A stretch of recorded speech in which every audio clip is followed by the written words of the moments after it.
Am I audible? Yes. Okay. So my topic is pyogenic granuloma of conjunctiva, a case series. So pyogenic granuloma refers to a benign acquired. Your PPT is not seen, Dr. Manpreet. Okay, so just.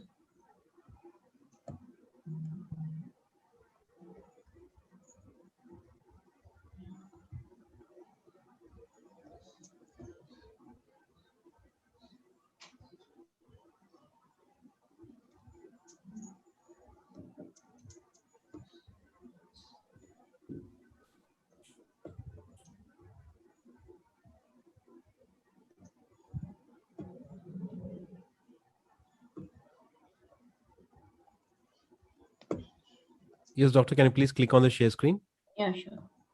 Is it visible now? Yeah, it's visible now.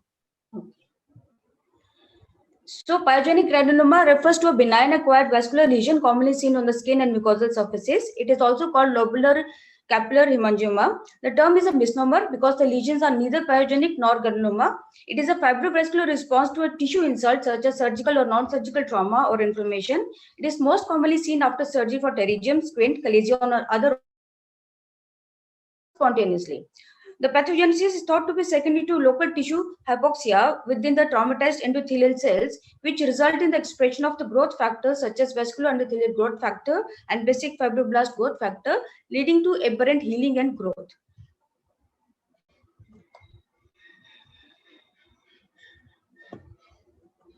So the symptoms can be foreign body sensation, irritation, discharge, unsightly mass, and rarely pain. The granulomas are often friable and prone to bleeding after trivial trauma. On examination, it presents as an elevated, fleshy red, richly vascular mass, may be sessile or pedunculated with an underlying stalk. The surface may be smooth or rough and friable. The differential diagnosis ranges from squamous papillomas to malignant tumors like squamous cell carcinoma, melanotic melanoma, and Kaposi sarcoma. The management can be medical or surgical. Medical in the form of corticosteroids and timolol eye drops have been tested.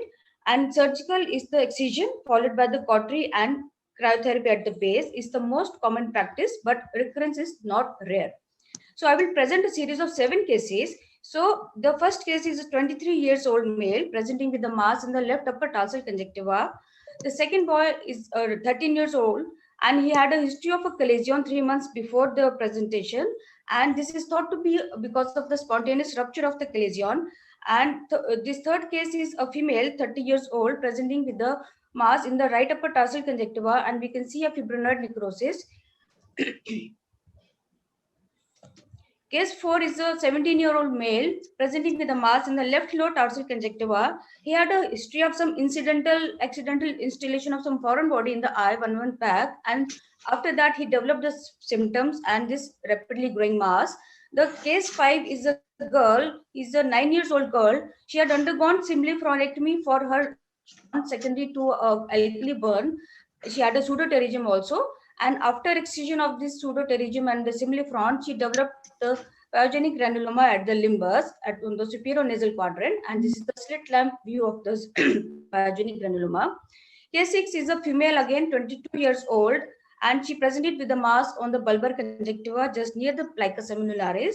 And case 7 was a female who was 60 years old and presented with the mass with a history of bleeding and growing mass from the last 1 year. So 1 month.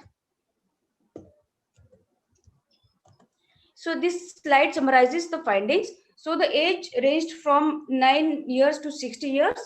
4 were female and 3 were male. The duration ranged from 1 month to 3 months. The eye involved was left in 4 cases and right in 4 cases. And the lesions were mainly pedunculated only in the case 6 where it was sessile. And the size ranged from 3.3 millimeters up to 10 into 6 millimeters.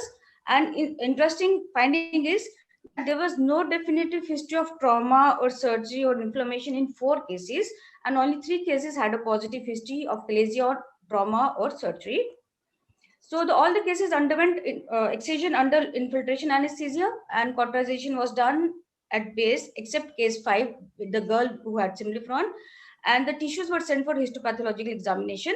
Post-operative treatment was given in the form of antibiotic, steroid, and lubricating air drops with ointment at night.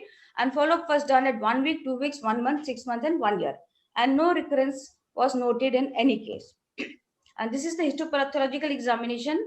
So we can see here there is a capillary proliferation in a lobular pattern with mixed and acute and chronic inflammatory cells. The overlying epithelium is ulcerated at places. So these are the typical findings for a pyogenic granuloma. So coming to the discussion, pyogenic granulomas are also known as lobular capillary hemangiomas, and they represent benign acquired vascular tumors that usually follow an episode of inflammation such as surgery or trauma. Removal is indicated for cosmetic reasons if the granuloma becomes prone to bleeding or when the mass causes discomfort. Simple excision at the base of the lesion is the treatment of the choice, and pathological examination of the specimen after removal is recommended for definitive diagnosis and to exclude the presence of malignant tumors such as squamous cell carcinomas. And to conclude, pyogenic granulomas usually occur in response to trauma, maybe surgical or non-surgical, but may also occur without any predisposing factor, can occur in any age, and histopathological examination is useful in confirming the diagnosis and to rule out other differential diagnoses. So these are my references. Thank you.